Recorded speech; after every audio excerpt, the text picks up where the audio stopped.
Ransomware is a subtype of malware, which is malicious software that prevents its victims from accessing their data. So that might mean keeping them from logging into their cloud storage, but it might also mean encrypting their data on their machine, so there's no way to access it ever again, unless they have the necessary decryptor, which is a piece of software or sometimes just a key that allows for the decryption of that encrypted, locked down data. The specifics of all this, though, are often less important than the practical reality of it. If you are attacked by a ransomware gang or hacker, your stuff, maybe your personal files, maybe your business files, all your customer information, your valuable trade secrets, your tax data, anything that is stored digitally might be completely inaccessible to you, and possibly even prone to deletion, though that might not even be necessary since strong encryption is essentially the same thing as deletion for most intents and purposes. But all that data is gone, held hostage, until and unless you pay some kind of ransom to the person or group that encrypted it,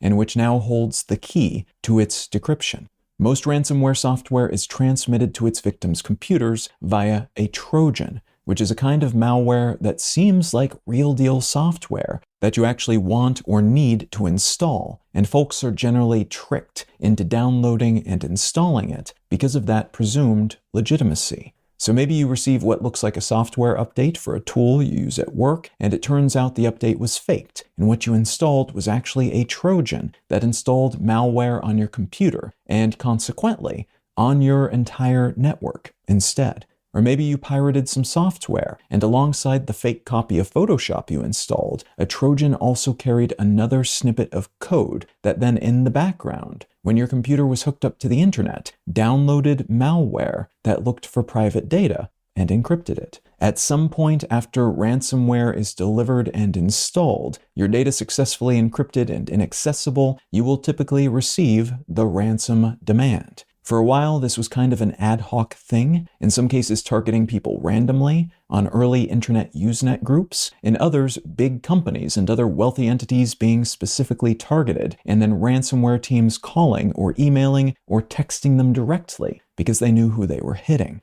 In recent years, this has become a more distributed and mainstream effort, akin to an organized business. And that mainstreamification was partially enabled by the dawn of cryptocurrencies like Bitcoin, which allow for relatively anonymous transactions with strangers, and the development of ransomware that is self-contained in that it can install itself, find the right valuable files, and then demand a ransom from its victims, providing that victim with the proper Bitcoin wallet or other crypto banking system into which they need to deposit a fixed amount of money in that less trackable digital currency. The software can then, still autonomously, either decrypt the files once the ransom is paid, or delete them, killing them off forever if the ransom is not paid by a set deadline.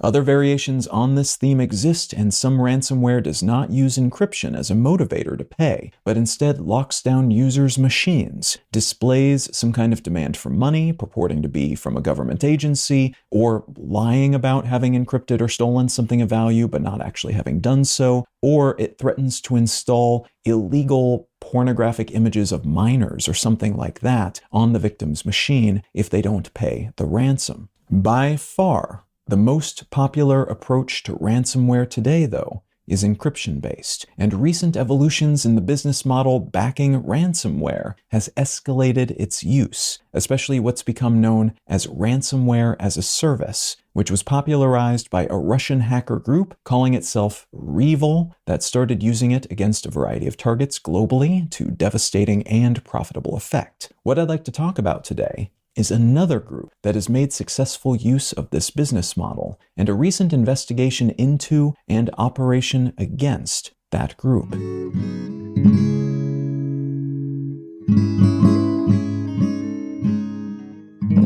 You're listening to Let's Know Things. I'm Colin Wright.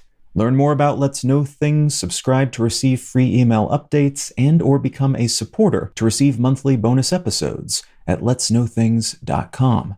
First observed by cybersecurity entities in 2019, LockBit quickly became one of the most prolific and effective ransomware as a service providers in the world. They're offering a product called LockBit 2.0, representing the most used ransomware variant globally in 2022, accounting for something like 23% of all ransomware attacks in the US in 2023, and around 44% of all such attacks globally that same year. According to the FBI, LockBit has been used to launch around 1,700 ransomware attacks in the US since 2020. And according to the US Cybersecurity and Infrastructure Security Agency, about $91 million worth of ransoms were paid in the US alone over the past 3 years, and it's estimated that number is in the hundreds of millions when we include targets around the world. LockBit's offerings work like many other ransomware-as-a-service offerings, in that they provide what amounts to a dashboard filled with tools that allow users, those who wish to deploy ransomware attacks, those users being LockBit's customers, it gives them everything they need to do so. And most of their offerings allow even folks with little or no technical knowledge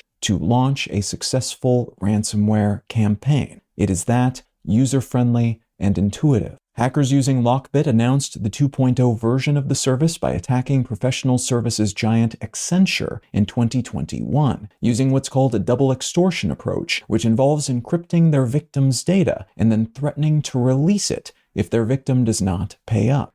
They then hit French electrical systems and administrative and management services companies, alongside a French hospital, a group of British automotive retailers, a French office equipment company, the California Finance Administration, the Port of Lisbon, and Toronto's Hospital for Sick Children in 2022. In that latter case, backtracking after realizing a children's hospital was hit, the group formally apologizing for what they called a violation of their rules by a member of their group, who they claimed was no longer part of their affiliate program. They provided a free decryptor for the hospital so it could regain access to its data. And that response gestures at the larger opportunities and problems associated with this kind of business model. LockBit is run by a group of people who develop the software tools and provide the services backing up those tools to help anyone who wants to use their product successfully launch ransomware attacks against whomever they want. There are apparently rules about who they can attack, but that's kind of like being a gun store operator who tells their customers that they are not allowed to shoot anyone, and if they do, they'll have to take their gun away. They can certainly have those rules in place, but by the time they take back the gun that they sold to a person who ends up shooting someone else with it, some damage has already been done. That was the case with the Children's Hospital as well. The business models of ransomware as a service schemes vary, and some groups allow their customers to just pay a one-time set licensing fee, or sometimes a recurring licensing fee. Others have profit-sharing schemes, while still others have affiliate programs of some flavor. LockBit seems to have landed on a scheme in which they take something like 20% of whatever their customers, those using their LockBit tools, are able to get as a ransom. And just like other software-as-a-service companies, LockBit is thus incentivized to continue providing better and better services, lest their customers leave and use one of their competitors' offerings instead. Thus, in mid-2022, they released LockBit 3.0, and among other innovations, it offered a bug bounty program which provides payouts to security researchers who find errors or flaws or vulnerabilities in their code. Something that companies like Microsoft and Google do, but not something other ransomware gangs have typically done in the past. The attacks kept coming through 2022 and 2023. And though the US Department of Justice announced criminal charges against one Russian national for his alleged connection to LockBit as an affiliate, and the arrest of another for his participation in a LockBit-oriented campaign, the hits just kept coming. LockBit affiliates attacking a French luxury goods company, a German car equipment manufacturer, a chain of Canadian bookstores, the Hong Kong branch of the China Daily newspaper, the Taiwanese TSMC semiconductor company, the Port of Nagoya in Japan, U.S. aerospace and defense company Boeing, the Chicago Trading Company, and Alphadyne Asset Management. And it kicked off 2024 by encrypting the computer system of Fulton County, Georgia. On February 19th, 2024, the UK's National Crime Agency, working with Europol and agencies from 9 other countries seized LockBit's online assets, including more than 200 crypto wallets, 34 servers located in 8 countries, and about 11,000 domains used by LockBit and its affiliates as part of its ransomware installation and payout process. They discovered that some of the data supposedly deleted by the group when their victims paid their ransoms was not deleted as promised, and they released decryptors to free the data of victims who had not paid ransoms and who had thus been going without access to their data, in some cases for a long time. They also issued 3 international arrest warrants and 5 indictments that target other people related to LockBit's operations, and they've issued a reward of up to $15 million for information about LockBit associates. This operation, called Operation Kronos, took years to set up and months to complete once it was ready to go. And though the agencies behind the operation say they've still got plenty left to do, as those in charge of LockBit are still in the wind, some ransomware tools are still functioning, at least partially, and thousands of accounts associated with LockBit affiliates have been identified but not yet shut down. It's also being seen as a pretty solid success, allowing them to develop a universal decryptor for LockBit 3.0 and taking out much of the online infrastructure LockBit relied upon to function, not to mention, no doubt, a fair bit of its reputation, as it's likely many of its potential customers will now flee to other offerings for their ransomware as a service needs. All that said, ransomware continues to be a significant threat for individuals, but especially for business entities, agencies, and organizations of any size. And there are plenty of other options out there for such tools, and only so many cybercrime agencies capable of tackling them. And it seems to take a lot longer to do the tackling than it does to set up a successful, large-scale ransomware as a service business. So the combination of potent encryption tools, automated services, and a means of earning fairly consistent income seems likely to keep ransomware tools of this kind in the money for the foreseeable future. And that means even with these periodic takedowns of people involved with the larger scale entities in this space, this approach to siphoning money from wealthy entities from a distance will probably continue to grow until the next, more profitable and effective version of the same finally arrives.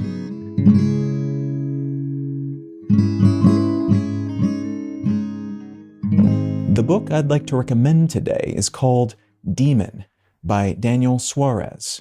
This is a novel that was eventually turned into a series, and it is topical in the sense that it is oriented around an artificial intelligence that starts to become a bit more than it originally seemed. Some of the references and some of the concepts are a little bit dated. It's an older book. It's actually impressive because of when it was written, how much it got right in terms of how this space is evolving, but some of it doesn't quite hold up just in terms of the way the commonly accessible version of generative AI in particular has evolved over the past year or two. But that being said, it's still an interesting extrapolation on some of the worst case scenarios of how artificial intelligence evolution could move forward, especially if there's somebody who's genuinely malicious behind the deployment of such tools, and the way the power and influence of a malevolent AI entity could scale up pretty rapidly if such a thing was allowed to happen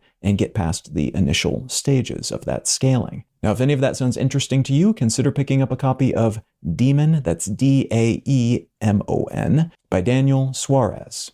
You can subscribe to receive email updates, find show notes, and other such content, and support this show financially, receiving additional bonus episodes as a thank you at letsknowthings.com. Learn more about me and my work at Colin.io. Subscribe to my other news-focused podcast, One Sentence News, wherever you get your pods, or at onesentencenews.com, and say howdy on social media. I'm at Colin is my name on Instagram and Twitter, and Colin Wright on Facebook and YouTube. Thank you so much for listening. I'm Colin Wright, and I'll talk to you again next week.